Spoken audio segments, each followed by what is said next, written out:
I'm really happy to be here today. My name is Kyle Charlet. I got a number of responsibilities, namely the API economy for Z, which really is cross subsystem responsibility across ZOS, and how do we integrate externally, with other cloud providers and other API management solutions. And then today, what I'm here to talk to you about is our cloud native developer experience for ZOS, and what we're doing there to really offer that cloud native experience and really broaden the aperture of our developer ecosystem for the platform. Right. So again, probably no real news here to folks. One of the things that our clients are telling us is that modernization of their Z franchise is a definite priority, and it's a priority now. So almost half of the clients that were interviewed indicated that it's a top priority for this coming year. At the same time, right, you can see that 71% are indicating that the inflexibility of the mainframe is really limiting them to accomplish this goal. And so they're really looking for IBM, say, okay, what can you do, IBM, to help us get where we need to go? And that's a big part of the discussion today that I want to take you through. We really have to do a better job building out a developer ecosystem. It kind of starts and stops there, right? The platforms are being, they're a deployment choice now, right? Development is done in a number of locations now. No longer is development done on the platform of deployment, right? So we really need to make sure that Z can be that kind of that ubiquitous platform deployment choice. So if you look at kind of our traditional IT, right, versus, and what the qualities of service you get there in public cloud, oftentimes this is kind of where the two camps sit, right? They look at traditional IT, look at the mainframe as, for its availability, its control, and its security, its reliability, right? And then you go look at public cloud and everyone sees, agility and openness and self-service and the readily available skills. And, how do the two come together? And in point of fact, a lot of this is a misnomer, because you can get all of these with either, right, really. And so what we're really focusing on is kind of combining all of these together with our journey to cloud strategy, our hybrid cloud strategy for our platform, and give them, with the mainframe, we still get those four key components, but we can also get, the agility, the openness, the self-service, and the skills, right? This is really important, and this is largely what we're driving towards. That said, though, what is just as important is we need that single consistent approach for integration, management, orchestration, automation. It has to be the same. We can't claim all of this great support for Z and then at the other side say, oh, well, you just got to do it a little bit differently, right? We can't say it's the same yet different. That messaging doesn't resonate, and it won't continue to resonate. And point of fact is, it's not our messaging anymore, right? We are working on that common approach across your hybrid landscape, across your cloud landscape and ZOS and everywhere in between, right? To give that consistent and common approach to everything that our clients are giving important and valuable, right? So to be a little more concrete in several areas of focus that we're going after here, it's really kind of a four swim lane approach that we're talking about for Z right now. Within each of these swim lanes, you can imagine there's a ton of activity happening. It's not as simple as these four titles and that's all we need to do. There are a number of activities within each of these. But obviously, hybrid multi-cloud is a big one, right? We have got to enable ZOS to integrate, right, into an enterprise cloud architecture, right? That's critical. And for us, as you might imagine, right, this is where we're really majoring on OpenShift. As the path forward for us, for IBM Z, OpenShift is that path forward. I'll talk a little bit more about that in the next chart. But self-service provisioning is also equally as critical, right? If you look at a traditional and a typical cloud experience, as a developer operating on the platform, right, you just say, hey, you know what? I want this type of app server, and I want this type of database server, and why don't you give those to me? Give me the credentials and the information I need to access and deploy into and access that data server, and off I go, right? We have got to enable this exact same capability for ZOS and for a middleware running on ZOS. So being very specific, you know what, hey, I want my app server to be IMS, I want my app server to be CICS, and I want my data server to be DB2 ZOS, or my data server to be cloud running on ZOS, right? That's what I want. So select those and stand them up for me and give me the access credentials I need to deploy into the app server and communicate and connect with the data server, right? This is what we have to do for our middleware running on ZOS. So I'm talking Kix, IMS, DB2, right? Liberty, right? MQ, right? We have to have self-service access to all these from a developer's perspective. DevOps is critical, right? No longer are we in a world where an application wholly runs on a single platform, right? Most applications today span multiple platforms, right? You take a look at any kind of cloud app, right? Typically, right, you have maybe a mobile front end, right? Some sort of mid-tier running somewhere and some sort of back end running potentially somewhere differently, right? Because we're not talking fully born on the cloud applications, right? In that scenario, sure. But in many other scenarios, they're actually in different places, right? And we need to be able to bring all these together into a single pipeline, right? We need to have basically developer experience that spans front to middle to back end, right? With a pipeline that can build the entire application suite in one go. We need operational insight across every step of the way, right? This becomes very, very important because applications aren't just isolated to one single place. The application is like a business app consisting of multiple entities, multiple endpoints, multiple, microservices, if you will, all coming together to build this application, right? The final area of focus is we've kind of coined this term shift left operations. You've probably heard of shift left testing, right? The earlier in the process that you can actually uncover defects in code, the cheaper they are to address and fix, right? Similarly with operations, right? On ZOS, we are very acutely aware of a situation where a lot of the system programmers, right? They are, I don't know if afraid is the right term, but they don't have a lot of confidence in the applications getting deployed on a regular cadence because they don't have a lot of confidence that these applications aren't going to inadvertently impact the system and the running resources that system requires, right? So the earlier we can give operational insight in this development process, the more trust and confidence the system programmers are going to have that these applications can deploy early and often in what we all aspire to, which is a really great continuous integration, continuous delivery mechanics for ZOS, right? We have a number of clients that they feel it's in their best interest to only allow applications to be deployed once a quarter, twice a year, right? They have windows of this, and they feel that's reducing the risk. The reality is it's quite honestly increasing the risk because they're not just dumping one application. They're dumping every single application that's been written for a quarter or for 6 months, right? All in one go, and just really hoping that the testing is going to work out successfully. Even though they might have some very robust integration test environments, it's not the same, right, as their production environment. As close as they want to make it today, it's not quite the same and problems occur.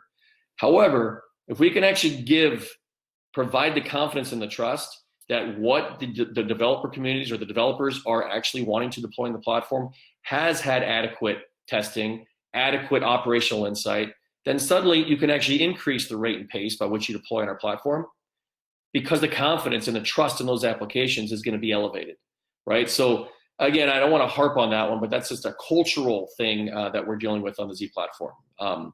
Many of them are functional, but the deployment thing is also cultural as well.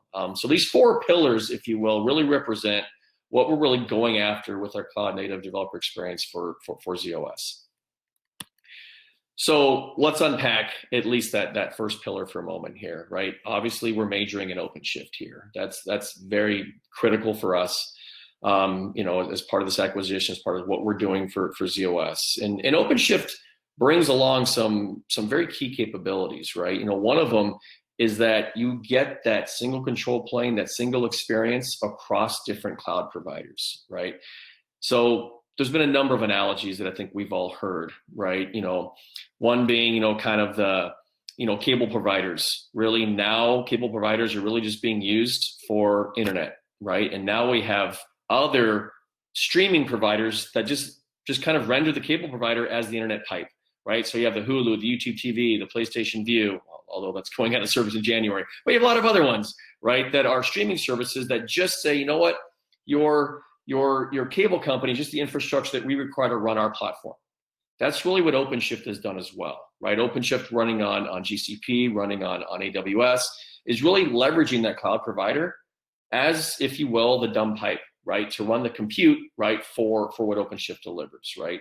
So by IBM, by Z, having a stake in the OpenShift strategy, right, being a part of the OpenShift strategy, we get to open up the aperture for ZOS amongst a number of cloud providers and have a footprint amongst a number of cloud providers, as opposed to kind of natively trying to go after each one independently of one another. Now, that's not to say we're not going to continue down that path as well.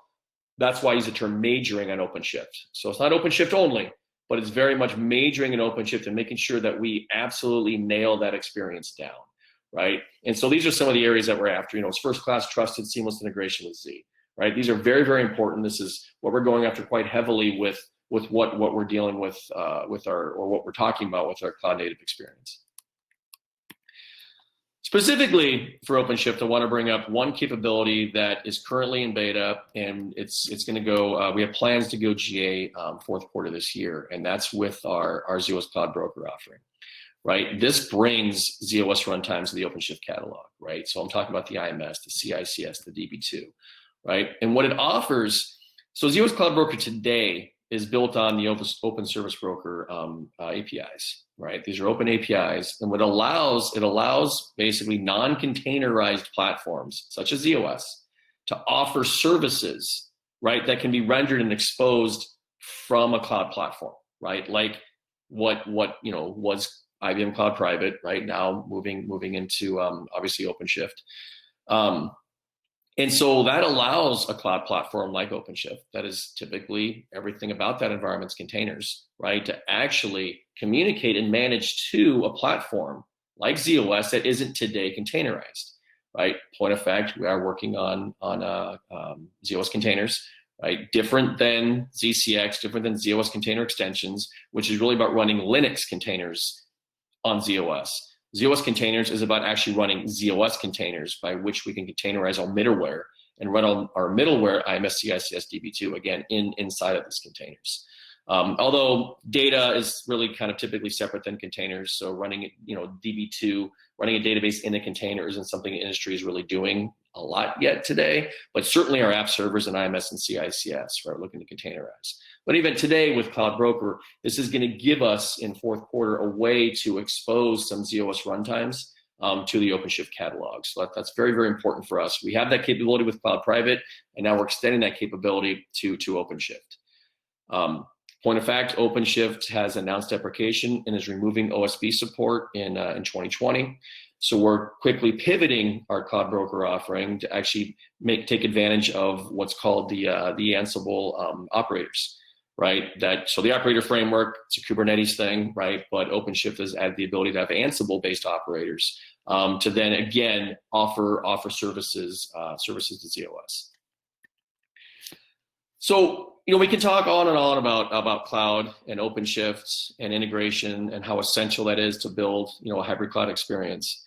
But I think as we all likely know, cloud isn't some magic button that you push and suddenly everything is great and fantastic.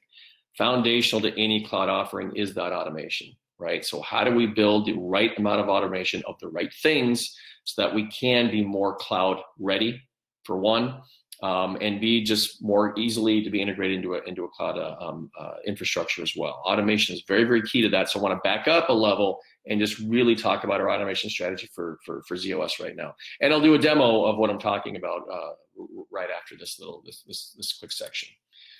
So even pre-acquisition, right, we, as in ZOS, we're looking at a number of ways to kind of do infrastructure as code or IT automation for the platform. And so we're looking at, Chef and Puppet and Ansible, and Ansible really stood out as an automation platform, right? And for a number of reasons, we really liked it, right? The common language, so orchestrate across teams, disciplines, and platforms. Across platforms is a big deal. The same automation language across your entire enterprise, right? Agentless was another important aspect here.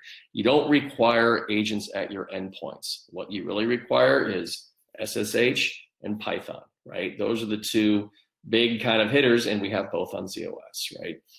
Ansible has a very, very vibrant community. It's quite prolific, and it's growing by leaps and bounds, right? So for us, Ansible became the answer. And when we have actually communicated this with clients in the last couple of months, they have all been incredibly excited about our Ansible strategy for ZOS, because they are using Ansible in their enterprise, and they would love for IBM to help them extend that capability to ZOS, which is what we are doing. You're going to start to see content rolling out as early as first quarter next year on this front. We'll talk a little about where that content's going to go in a moment. The Ansible automation platform. This is a big deal. This was recently announced at Ansible Fest a few months ago. It's really a collection of a lot of capabilities. You know, the Ansible engine, Ansible Tower, and a bunch of other solutions in the Red Hat portfolio. It's kind of forming the basis for the automation platform, right? So we, as in ZOS, are going to contribute to and be members of the automation platform specific for ZOS. When you talk about the vibrant community, Ansible is number 9 of top open source projects on GitHub. There's over 3,000 modules, right, that are available today in this community, right? And so we are going to start providing modules and collections, right, out there in the open community for ZOS to manage and automate different aspects of ZOS. There's a number of important use cases that Ansible handles, right? Provisioning is the base one. This is where Ansible, really made their hay initially. It was, infrastructure as code, right? Configuration management, it's a big deal, right? Even application deployment, orchestration, right? One of the big values of Ansible is that it is an orchestrator of orchestrators, right? So what does this mean for ZOS, right? You do not need to rewrite your current and existing automation to have a strong presence in the Ansible community, right? Ansible can orchestrate that orchestration. So what are we talking about? We're talking about JCL, right? We're talking about ZOSMF. We're talking about rec scripts, right? Ansible, you can build an Ansible module around, or a playbook around JCL, right? There's submit JCL modules, right? That you can submit JCL, that you can, ZOSMF has a RESTful API. We can easily integrate that with an Ansible playbook or Ansible module. Rex is the same way, right? So it doesn't have to be top to bottom pure Ansible stack, Python modules, right? It doesn't need to just be that. For clients that have existing automation, this plugs right in, and then you can expose those modules out to the Ansible community, right? Whether it's internal or external, right? So these are very, very big deals, but that orchestrator of orchestrators is a huge value prop of Ansible. It's crazy flexible. They pride themselves in their flexibility, and with that flexibility comes a lot of capability, right? So for ZOS, we're not asking our clients, hey, you know what? You've invested 30 years in automation. We think that's great, but we want you to throw it all away and go here. Absolutely not, right? Go ahead and keep that in place. We can run Ansible on top of that. But if you actually want to write some new automation for net new applications or net new provisioning capabilities, you can use Ansible top to bottom without the need for JCL, right? As one example, without the need for Rex. You can have straight Python modules that are provisioning IMS or CICS or DB2, right? You can do this. And we're going to offer those capabilities for our platform. I'm going to quickly jump out to a demo showing exactly what I'm talking about. So I'm going to go into, this is AWX. This is the upstream version of Ansible Tower.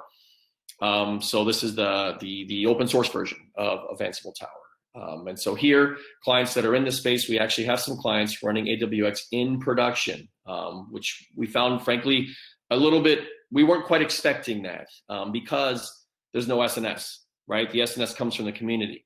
But these clients are comfortable with the SNS support the community is giving for AWX, and point of fact, they themselves are also committers. So they solve their own problems. They don't just rely on the community itself to solve issues that they're fighting in AWX. So again, this is just the upstream version of Tower. Not going to take you through a guided tour of AWX, because that's not the point here, right? The point here is within AWX, right? We're able to build workflows, right, using modules and put together nice workflows to provision IMS, or to provision for ZOS, I should say. So here, this application, I'm going to demo provisioning this entire application, everything around it right now, and then a little bit later, I'm going to actually show you basically from OpenShift, right, kind of a developer experience with this provision system from OpenShift.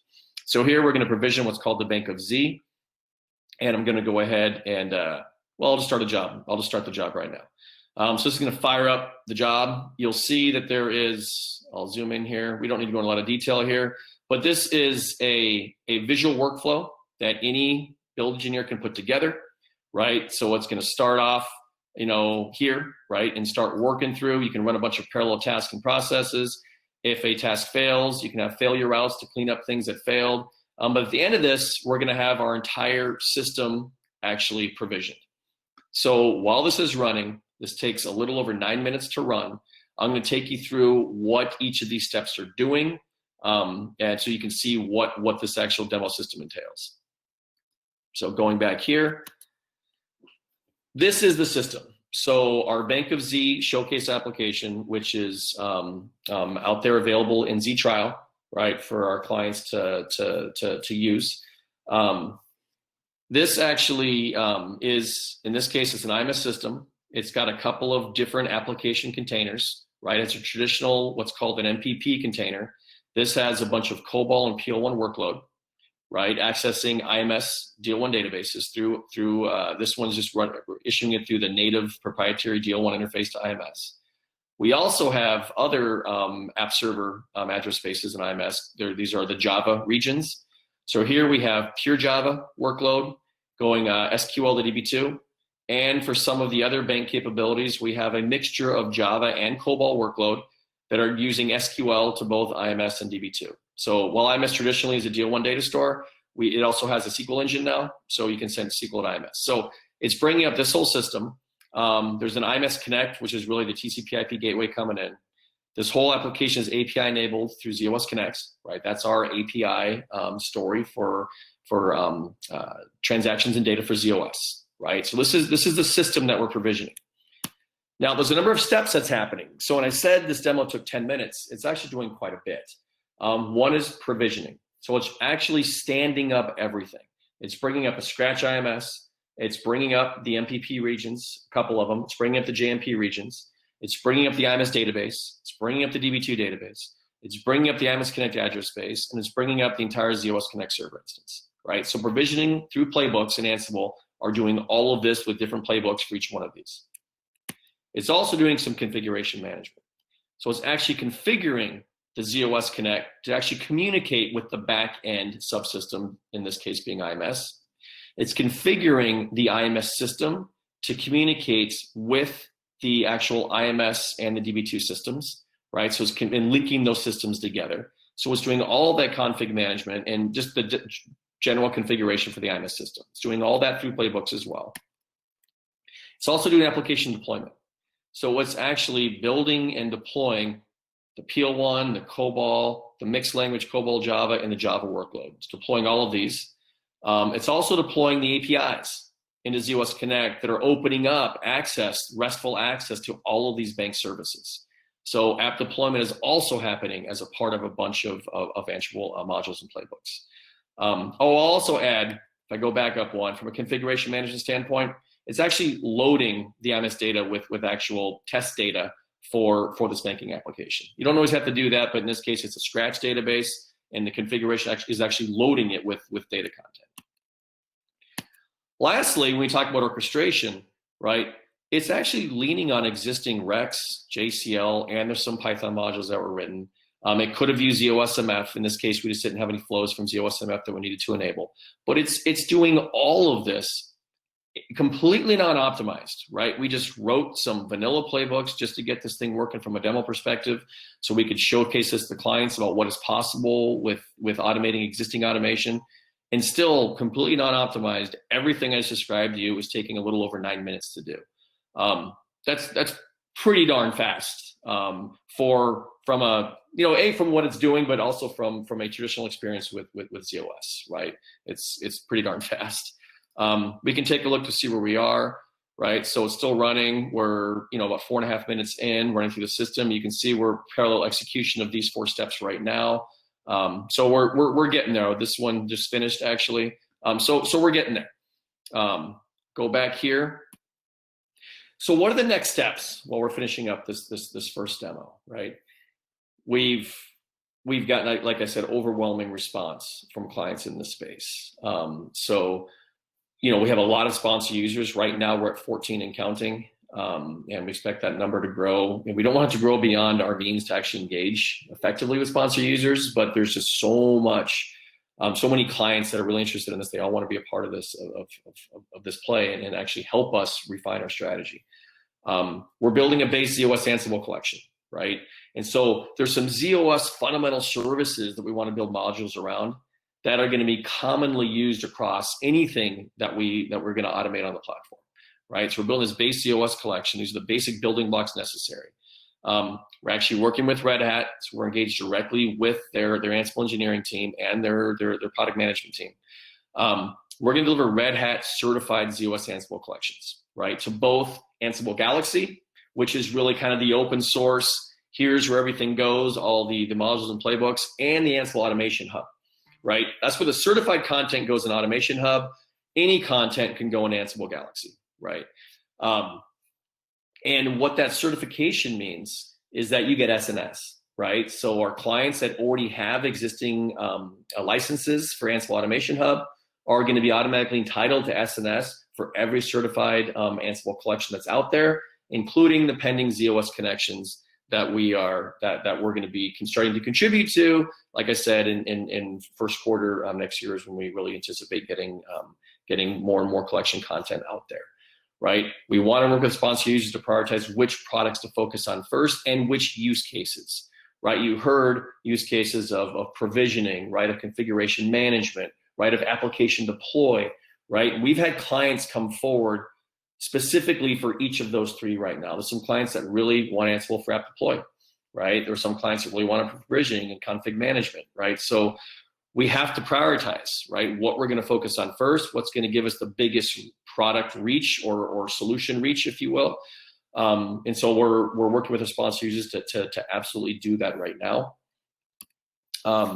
I will say we have identified, the base ZOS collections that we're going to be offering. Those are pretty well understood and well baked right now. You can see the list there. But then we're coming out with other collections, right? IMS collections, CICS collections, DB2 collections, ZOS Connect Enterprise Edition collections, right? Anything else that we feel that we need, or that our clients feel that we need to do automation for, we're going to be providing Ansible collections to do this. Again, out in Galaxy, out in the Ansible Automation Hub, right? So this is very, very exciting times for us in ZOS from an automation strategy perspective, really partnering closely with Red Hat, partnering closely with the Ansible teams, right? So we can actually deliver on these capabilities for ZOS. I'm going to hop back to the demo real quick. We'll see where we're going. We're just about wrapping up. What I want to cover is the nice thing about, right, when I talk about orchestrator of orchestrators and what it takes to come in and build a workflow like this. Let me go ahead and hop out while this template's running. I can very easily create a new workflow template. Anyone can do this, right? And I'll just give it a name. And then, what else do I need besides a name? Name is probably good. Save that. Yeah, and then it's going to open up the ability for me to go to the workflow visualizer. Right. Oops. So I clicked on that. So this is a workflow visualizer. Now, what you'll see is once I start building this workflow on the right here, I have a bunch of modules and playbooks, or really modules that I can choose from, right? How do these modules appear here? Well, anybody for ZOS, for example, that builds an Ansible module, right? And they publish that to a repo like GitHub, right? They will automatically show up in this list so that anybody here, anybody creating, any build engineer can see the list of available modules, right? Read about the available modules and then build their own workflow. So, okay, I want to do firewall authentication. Oops. I quickly, so I want to do firewall authentication, right? So here, I'm going to go ahead and simply, I should be able to simply drag that am I doing the drag incorrectly here? To be able to drag that firewall authentication out, and it'll actually then add it. Let me select it there. It'll add it to my workflow. From here now, I can just build out a bunch of other tasks, right? So it doesn't really matter what I pick. I'll pick this one. Pick that one, select, right? So now it's doing that. I want another parallel process, right? I can add another one. So you can see now I can just completely build out this entire workflow simply because somebody produced and published a module to a repo. It sucked in. You can either do it explicitly or do it, it'll pull and automatically listen for updates and pull the new things in. So some built-in engineer can build their own workflow doing automation for ZOS or any other platform. So it makes it really easy from a skills perspective to get in there and do this. Let me exit this without changing. Let me go ahead and cancel this guy. So now we'll see when I go into the jobs, we'll see if my job finished, which it's right around that 9-minute mark. Yeah, so here at Provision Bake a Z, it shows that it was successful just about a minute ago. So I can actually go back into my REST client, and I can go ahead and ping that ZOS Connect server that I just stood up.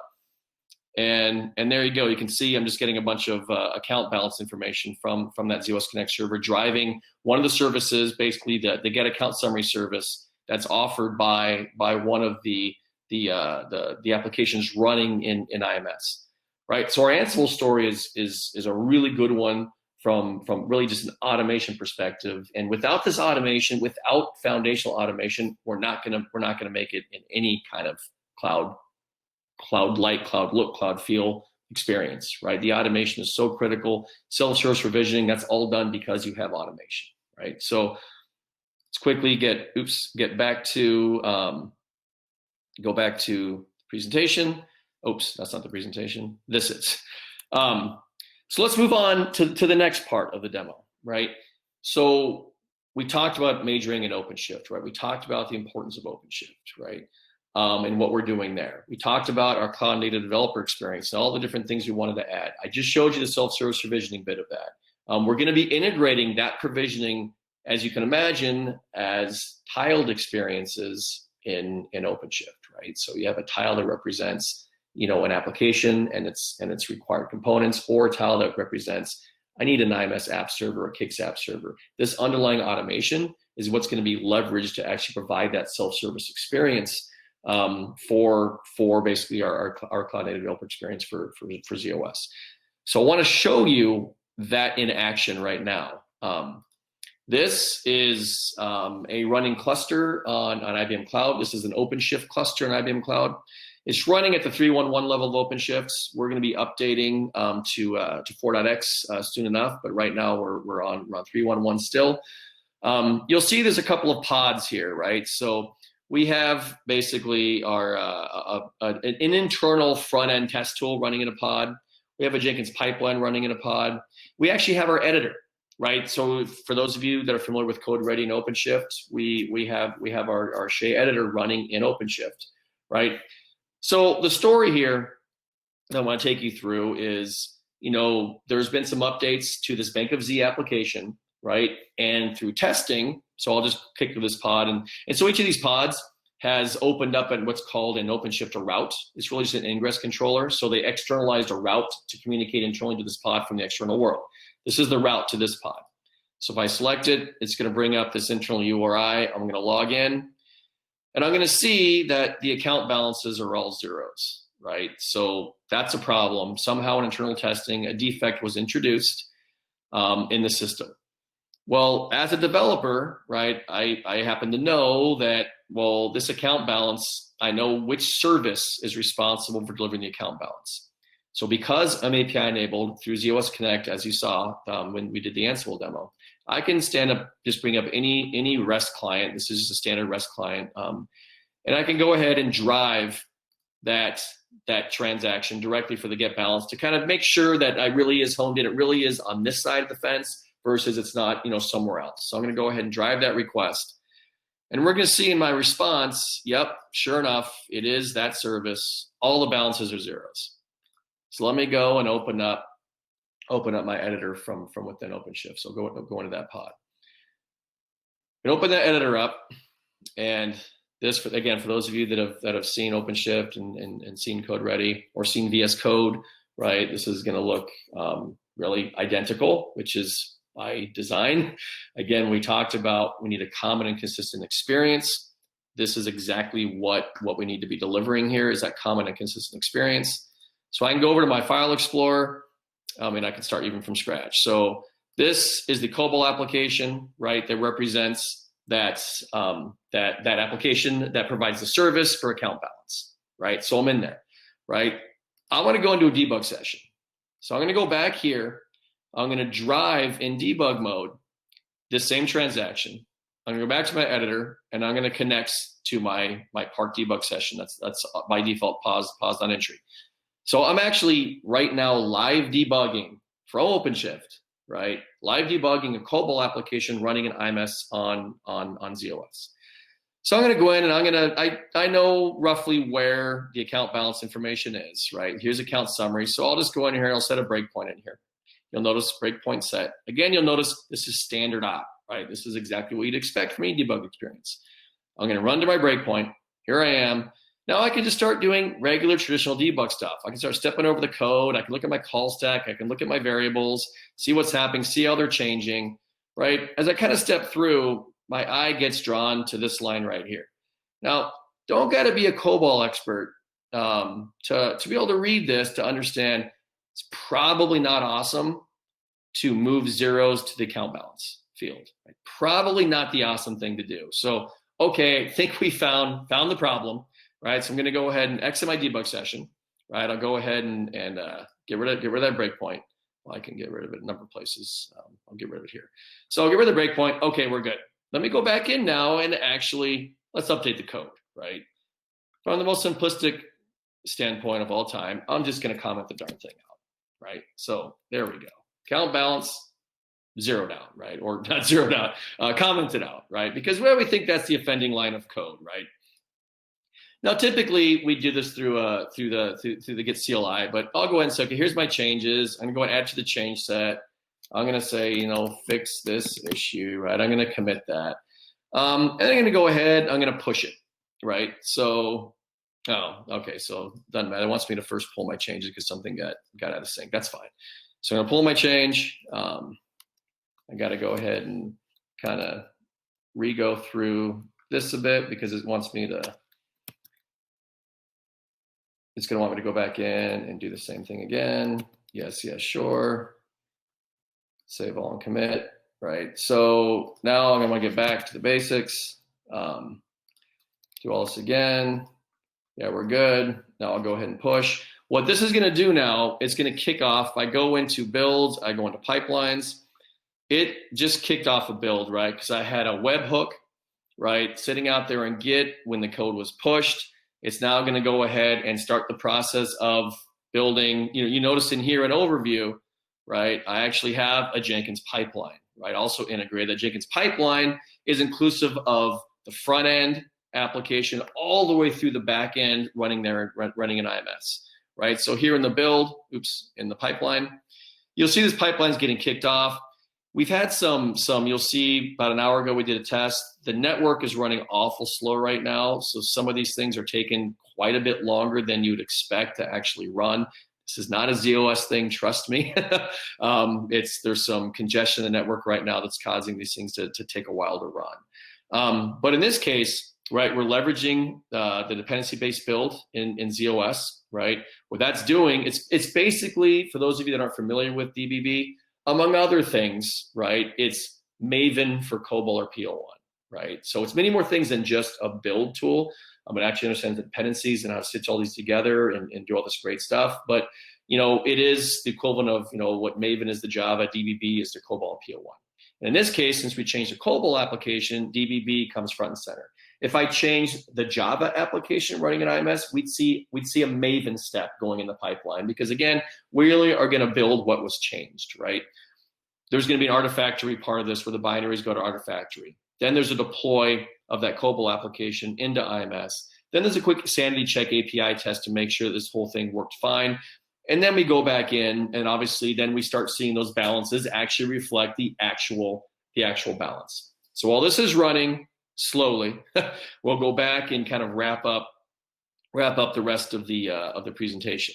So I really wanted to show you that demo because I think it's critical to see the experience that we're building for ZOS is, I think, undeniably a very common kind of development experience that one would expect running in OpenShift. Like you've got your web-based editor, you're dealing with your applications, your debug is the same. Once you're dealing with a very common and modern repo and Git, right? You get webhooks set up, you get a Jenkins pipeline set up, it's integrating with ZOS, right? All these things are should darn well be the new norm for ZOS as you move forward, right? And we hope and expect that's going to go a long way to really starting to open up the aperture for developer ecosystem for a platform.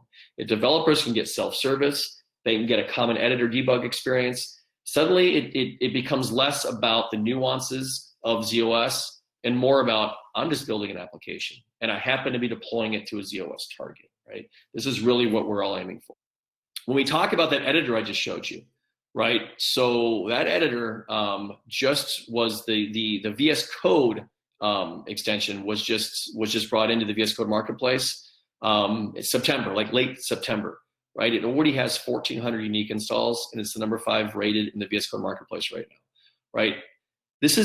I think this really clearly demonstrates the market demand. I mean, from a market test perspective, this is phenomenal, right? Since September 24th, right, 1,400 unique installs of this, right? So the Shea extension is coming soon, right? So we're working on the Shea extension is what I just showed you in OpenShift, right? So actually getting that open to the Shea community and becoming a key committer in that space as well, right? So the market is ripe for this. Our clients want this, want these capabilities. They need these capabilities. And so I think this was a really good, more than just a market test, obviously, but from a market test perspective, seeing the number of downloads here is really, really huge and phenomenal. And so let's go back and see how this pipeline, oh, good. So it finished. So now if I go back to either here, go back, log back in, we'll actually see, yep, I got some account balances. I can do the same from here. Go ahead and run the non-debug version of this, run through, again, standard REST, right? By having standard REST capabilities for our platform through ZOS Connect, like it makes it so darn simple and interactive with our platform from an API perspective to actually host applications and expose them as APIs.